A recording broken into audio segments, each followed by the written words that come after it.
तर मी टाकलं तेल, जिरे, मोहरी, लसूण, कढीपत्ता, टोमॅटो. तर आमच्या सुपुत्राला तिखट नको आहे, परंतु मी घातल्याशिवाय राहणार नाही.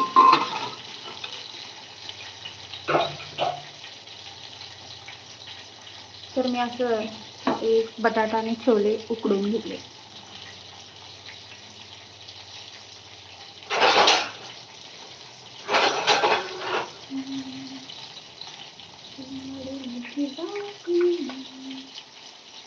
थोडंसं आपण हळद आणि त्याला तिखट नको म्हणून थोडीशीच लाल चटणी.